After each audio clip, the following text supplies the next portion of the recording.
welcome to Who's Right. And we have today as our special guest Governor Tommy Thompson. Hi, Tommy.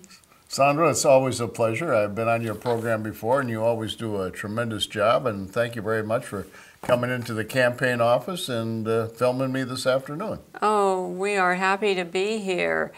We are looking at our next senator in the U.S. Senator for Wisconsin, and we are happy to just be in your office and see how you're doing and find out what your first goal is once you get the senator. What do you want to do first? My first goal is to win the election. Your first goal is to win the election. Defeat is no option. Our country's in very serious trouble. Right. And we have to run and run hard, and we're working 14, 15 hours a day, 7 days a week.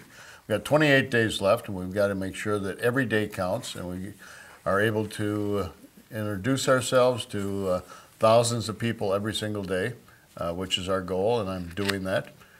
We have to make sure that people understand that this election is probably the second most important election in the country next to the presidency, because it's going to determine who controls the United States Senate.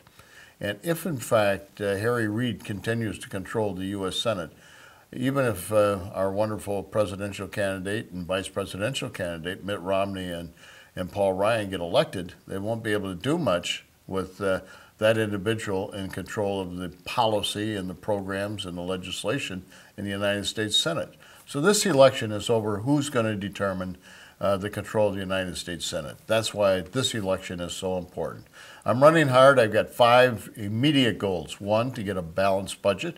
2, to have individuals that have not passed the budget take away their salaries so they cannot continue to work in the United States Senate without passing a budget, which is element number 1. Mm-hmm. Number 2, I want to be able to bring the repatriation of dollars back from overseas. There's over $1 trillion that we could bring back here to invest in people, businesses, and equipment. Wow. It'd be the biggest stimulus ever. And number 3, I want to change the Obamacare to one that's based upon the market, based upon quality, based upon wellness and prevention, changing the liability laws so that doctors don't have to practice defensive medicine, and make sure that you have control over your hospital and doctor. My opponent wants just the opposite. She wants the federal government to do that. 4th, I want to become energy independent. And number 5, I want to reform the tax system so that we are able to really simplify the tax code and really allow for this economy to take off. Right. Now, when you say you want to overdo Obamacare, do you want to have it so that each state controls their own Medicare kind of program, or how do you want to do that? Do you want to have it statewide, where you can buy statewide and they can trade statewide? How do you want to do Obamacare? Well, first off, I don't want to do Obamacare. I want a brand new health care bill. I want to repeal Obamacare and start over. I got 10 principles. I really understand health care. I've worked in it my whole life, and when I was governor, it was my idea to set up Badger Care and Senior Care, which have become the most and best health care programs in the United States. And so, number 1, I want to base it on quality. So doctors and hospitals have got to practice the utmost in quality. Number 2, I want individual companies to be able to stimulate and encourage their employees to take care of themselves. Be able to reduce the chronic illnesses. Number 3, I want to be able to set up a program so that you and every one of the viewers out there are going to be able to purchase health insurance and have it conform to what you want, your deductibles, the policies, and put it up for a bid nationally.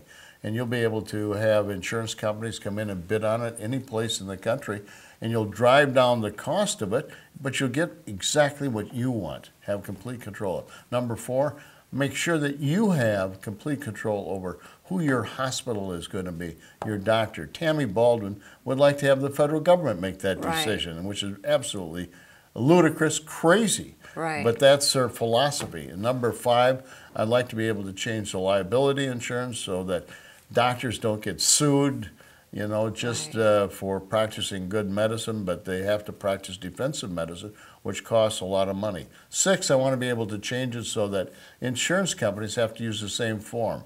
18% of the cost of health care goes into filling out forms. I would like to simplify it and be able to change it and have every insurance company use the same form, save money and make it more affordable and accessible. Oh my gosh. And number 8, I would like to be able to put in a program so that individuals who are really severely sick, the 1% that use up 20% of the cost of health care, that they will be able to have complete managed care, better quality of health, better quality of care, which will improve their quality of life. So I have a whole program that would actually change health care for the better for all America. I see. So you're going to fight for that in the Senate. I certainly am. I'm going to fight for that, but first I want to fight for a balanced budget. Because what the reason I'm running, and people ask me, why am I running? I'm running because of our children and grandchildren in Wisconsin and America.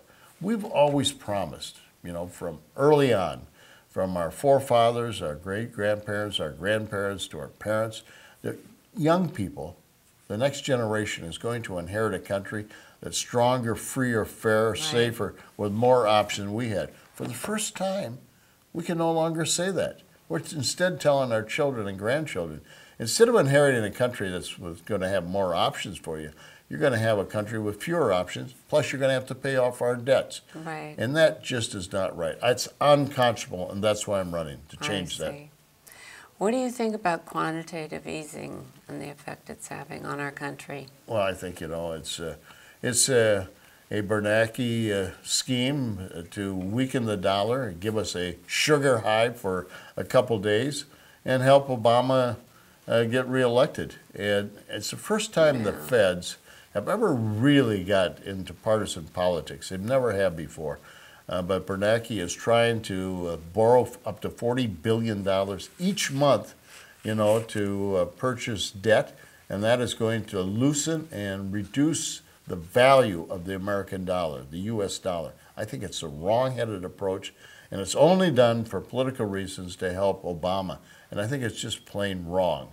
And I hope to be able to help change the face and the direction of the feds by immediately asking for an audit to find out how they're making their decisions and spending the money. I see. Yeah.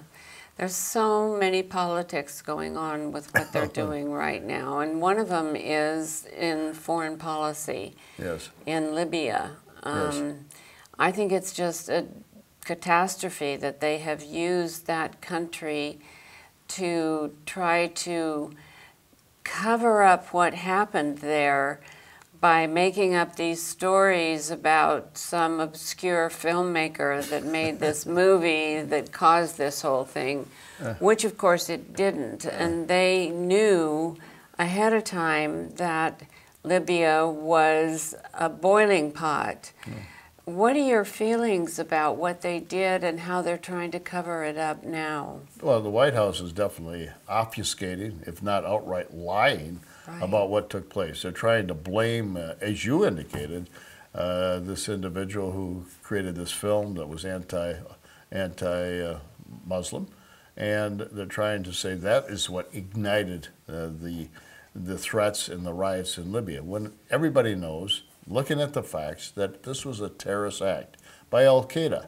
They went in there to kill our wonderful ambassador from America, and we have to now try and put the pieces together, and it's really being obfuscated. I guess that's a good word, to hide and prevent people from seeing what really took place. And it's just plain wrong. And that's what's wrong with Obama. He's a failed presidency.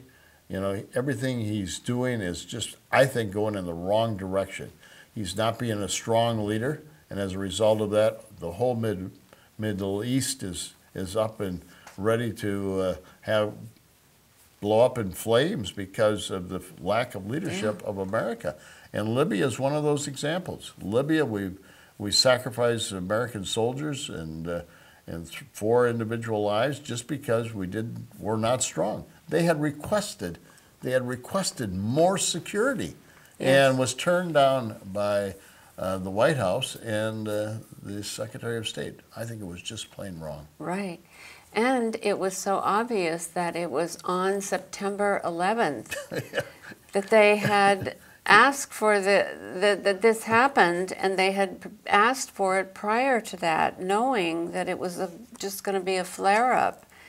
And yet they didn't get the response they needed. They didn't get any backup. Why is the president not protecting the United States and our embassies? Why? That's a fundamental responsibility of the United States to protect American lives, and that means protecting our embassies that are set up in foreign countries, to help further the world causes and America's causes. And we should never put our ambassador in harm's way. And when an ambassador, calls up and says, I'm worried. I'm worried about the safety of myself and my people. Right. Then it's about time either to pull them out or redouble the security so they don't have the kind of disaster that took place on September 11th in Libya and Benghazi. Right. And I just think the president just plain screwed up, but he does so often, and people and the press just gives him a pass. Yeah. And it was about time that the press really starts doing its job, reporting the actual facts and truth, which they haven't been doing in this administration. They give this president so many buys, just like the press in Wisconsin is giving Tammy Baldwin so many buys about the U.S. Senate race. Yeah, it's true. That's something that you're dealing with directly. Very much so. Yeah. Yeah.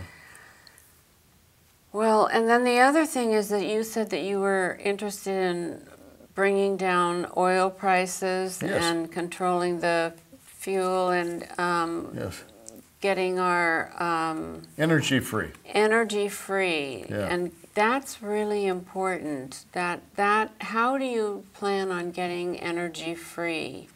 First off, I'm sick and tired of the president going over to the Muslim countries and apologizing for America, number one. Yeah. Number two, if a foreign country kills Americans or destroys American property, no more foreign aid.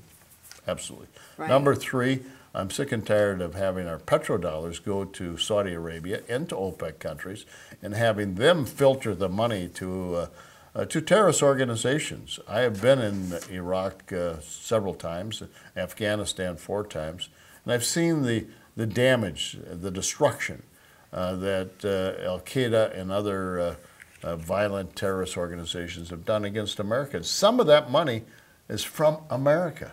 Some of our American soldiers have been killed because of dollars that have been filtered, been sent over to the Middle East and OPEC countries. They get filtered up to Al-Qaeda. It's just not right. We've got to become energy independent. Number one, let's start drilling up in Anwar. I was up in Anwar. Nobody else has been up there, but I've been up there as Secretary of Health to see it. There's a small area in Anwar that they want to drill, about 2,000 acres compared to the whole Anwar province, which is 30,000 square miles. It's like putting a postage stamp on a football field. That's all the area. And they say, well, the caribou walk through here, that's why we can't drill. And I says, wow, the caribou is smart enough to walk around. The Democrats and the environmentalists may not be, but the caribou certainly are. So let's drill. Let's build the Keystone Pipeline up in Alberta, Canada. There's enough tar sands oil in Alberta, and there's more tar sands oil in the succeeding province, Saskatchewan. Yes. So there's enough oil up in Canada that could take care of our energy needs for the next 25 to 50 years. Yes. All we have to do is build a pipeline. And who's stopping the pipeline? Obama, Tammy Baldwin, and the Democrat. It's time for us to build a pipeline, create those jobs, bring that oil down, and we're going to be able to become energy independent. And natural gas, we produce more natural gas in the United States than Saudi Arabia does, and we should be able to become energy independent just by using natural gas, drilling, and building the pipeline. Right. And what about renewables? Well, the renewables certainly have a place, but first let's get the oil and gas that's available in America and use it so we become energy independent. Yeah. And I think that those are good ideas, but I think that we also have to look at the fact that there are renewables out there. We just have to start working with them. We've got a good program for it, and it was started by a lot of Republican governors. I was one of those Republican governors that started the renewable program here in the state of Wisconsin. Is that right? Yes. Okay. Well, we have had a good chat with you today. Well, thank you very much. And you're just filled with information. Well, I've lived this, and I believe so much. I'm a proud American, and I just don't want our country to continue to go in the wrong direction. I want to start building America. Just like Ronald Reagan said, our best days are in front of us. We can still build that shiny city on the hill, and I'm absolutely dedicated to do that. Oh, thank you so much. Thank you very much. It's such a pleasure talking with you. Thank you. Thank you for joining us today. We'll see you soon.